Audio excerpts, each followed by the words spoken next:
Hello, this is Elizabeth and Elton Brewington with Discover Brightside, and we are here with Barry Cohen. And I love it when I meet advertising people because that was my past life, and I am so interested in learning about his career in radio. And from radio to becoming a publisher to help all you first time authors. So he can actually lend a lot. So pay attention to this interview from the beginning to the end and write us a comment and tell us what you think. So, Barry, you've had an illustrious life. So, share your story and tell us Sure. about you. Yes. So, as you mentioned, I started in radio advertising for small stations, learned my trade, worked my way up to big New York stations, and then managed a small station in the state of Virginia as well. But along the way, learned audio production, learned voiceover work as well. But again, kind of true to form, I'll be and always be remain a copywriter. So I bring my copywriting skills into the publishing side. So along the way, while in this career, I transitioned from the radio business to the ad agency business. And we had started Ad Lab as an audio video production house and as an agency. And we were, buying media and creating campaigns for clients, mostly small emerging brands of natural consumer products. And along the way, I succeeded in becoming an author myself, getting published, and then promoted the heck out of my work because that's what I do. And next thing you know, people just started coming at me right and left, asking for help with their book projects. And it evolved to where once my business partner died an untimely death, I shut down the studios and offices and shifted my focus primarily to helping other aspiring writers to get their work out. But what I want your audience to know is that it's not a straight and narrow path. It's a convoluted path. So, when I was a kid, I knew I wanted to be a writer. And my mother used to say to me, collect your rejection slips. And she was right. I did. I would send articles out to magazines and they get rejected. What I learned along the way was that once you become an expert at something, then people will be coming to you and asking you to write for them. And that's kind of how I started. The radio trade publications had me writing columns for them, Radio and Records and the Radio Inc. magazine. And then somewhere along the way, again, I said, oh, you know what? I'm going to put my advertising background into play. And I created the first book, which was 10 Ways to Screw Up an Ad Campaign. And I had both the Radio Advertising Bureau and the National Association of Broadcasters here in the States selling the book on their, in their website, online store, and also at their conferences and live events, whether I was speaking there or not. Um, but here's the thing about the publishing journey, and this is, like I said, a bit convoluted. So the first book, I actually had a traditional publishing contract with Entrepreneur Magazine's book division. I go all the way through the process, right? 6 months shy of the release date, they hire a new book editor, right? And the book division editor comes in wholesale, cancels a whole bunch of projects, including mine. Well, where do you go from here? Right. So fortunately, I negotiated reversion rights in the contract, which weren't in there originally, which meant that, if the book ever goes out of print, rights come back to me. The contract also said that as long as I deliver the final product, I get to keep the advance. So I walked away with the money and the rights. I self-published it. I promoted the heck out of it. And then I went to the book expo in New York City at the Javits Center. And I trolled the booths of those that did business trade paperback, right? And I picked up just a half a dozen cards of editors, sent them query letters, and I got a bite from a company up in Boston area called Adams Media. And Adams said, "Send us the self-published version, send us the press kit." They looked at it and they said, "We'll take it. We just want you to update it." So I got a second advance, a second contract on the same book, right? And then I got another contract with them to do a follow-up second book, right? Well, as time goes on, here's what happens. Fast forward, smaller publishing houses don't keep a big backlist of older titles. So I'm at a crossroads again where the rights are going to revert back to me and I can either let it die, self-publish it, or resell it to another publisher. Well, you know what? Somewhere up there, somebody decided for me. I didn't have to make the decision. Turns out that Adams Media was spun off from its parent company, F&W in Cincinnati, and sold to Simon Schuster. So my two titles went over to Simon Schuster, right? Meanwhile, right, Adam's parent company F&W goes bankrupt, right? You can't make this stuff up, right? So here's the silver lining to the cloud. The gentleman that came over to um, entrepreneur that canceled the book originally came from Adams. So it's a big circle. In any case, all that said, I got the books out and then began, like I said, helping other authors. Now, along the way, one of the things that came up was, self-publishing is dynamic, right? It is viable and you know, it's gone big time. The major legacy publishers didn't think it was going to hurt them until the millionth book rolled off the presses, at which time they then began buying stakes in those self-publishing companies, right? Well, I also made the acquaintance of a gentleman that endorsed one of my books, who was in very high places in publishing. He had been the publisher of Marvel. He was in charge of Reader's Digest books at one time. He was with Scholastic Magazine, with Saturday Evening Post, and he had this little ebook company out of Key West, Florida. And I said, you've got all these different genres of books, but you don't have much in the way of business books. I have a whole stable of business book authors. What do you say we launch a joint imprint? And that's when Mentor Business Books started. All right. Well, fast forward again, he decides that he's going to retire. He was a mystery writer himself. He wanted to work on his own books, and after COVID, he wanted to go back to doing his mystery fair that he used to do in Key West.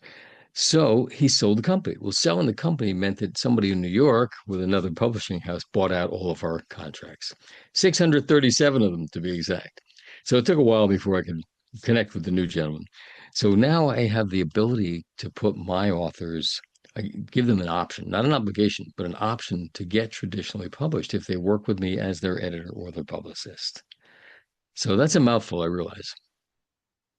That is incredible though, because many people write books and then they can't market the books. So having that traditional background can help them with marketing, and then self-publishing can be easier on people. Right. So that is a real added advantage that I can see. And that is absolutely fabulous. So how can people find you, and where can they connect with you, and what's this first step for a Okay. new All right. author? So, right. So I am on LinkedIn. I don't really do a lot on Facebook, but I am there. Best way is directly through email. The email that I use most often is publicist740 at gmail.com. They're welcome to email me directly by all means. Um, and I'm happy to help, give people just some guidance on what the publishing landscape looks like and what their options are.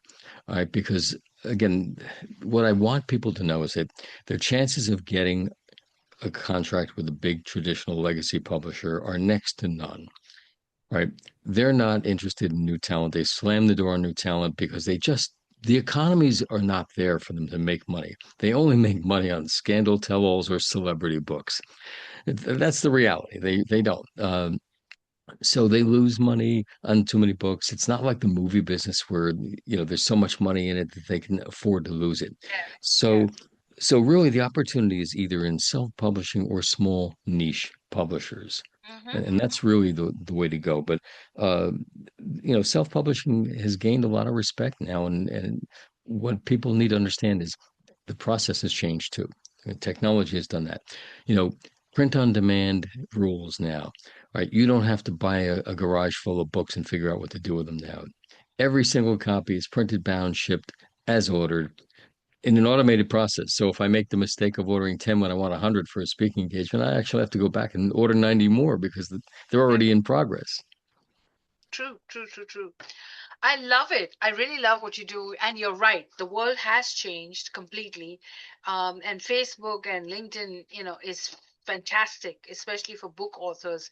I mean, where else could you just put it up there and sell like a million copies, in one day? Now, there have been authors that have done it. Now, some Yes. authors have not done it, but we have talked to a lot of authors that have said that just Facebook alone sold books. So one of the things that we do is videos, so the algorithms and reviews, because we feel like if you want to be in this new age of digital world, you've got to have reviews in order for your books to go up. Because even when you launch your book on Amazon, the very day that you launch it, you need 20 reviews to be a best-selling author on Amazon. So like things like that really make an impact. So give us some. So tell me some marketing tips for new authors? I mean, what are the best ways for them to market their books and themselves? Right. Well, all right, there's two things I always tell all my authors. The times when you're going to sell the most books are number one, if you're in the room with people and you inspire them, right? You've got to get out and do speaking engagements, webinars, etc., but especially live in-person events, whether it's at conferences or what have you. So that's number one, right? You'll sell the most books when you inspire people in the room. Number two is getting an organization, as I did, behind you to resell those books. Right? For example, CBS Radio in New York did a business breakfast for many years, right? And on your, at your table, on your place, you would find a book with a little sticker on it, compliments of CBS, right? Or as I said, the Radio Advertising Bureau, National Association of Broadcasters, selling my books, right, through their website and to their, at their events, at their live events. That's the second way to really sell volume. It's, I have one author that every time he does a corporate, speaking engagement, it's good for, a couple hundred books.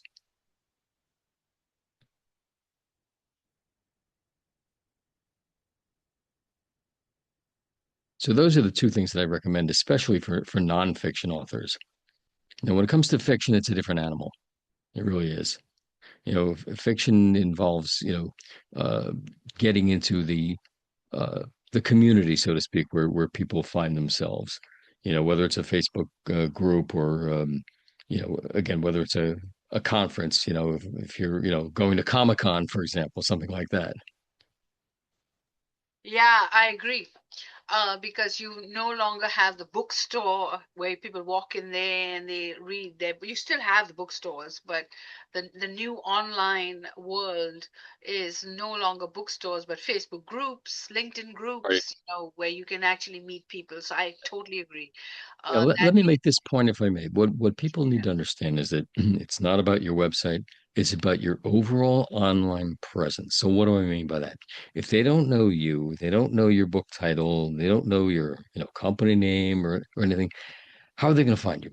They're going to find you by search. Well, what are they searching for? They're searching your subject matter. So in order to find you, right? If they don't know your URL, your website address, that's not going to help. They need to search your subject matter. And you want to make sure that if they search your subject matter, you pop up. So, how do we make that happen? By having more content about you in more places around the web that then link back to your site. Your site is the mothership, so to speak, but you need those satellites. So, how do you do that? Well, again, whether it's speaking engagements, whether it's YouTube videos, whether it's you know, uh, Facebook posts, whether it's podcast interviews, right, blog posts, all of those things will then, enlarge your digital footprint and then link back to your site.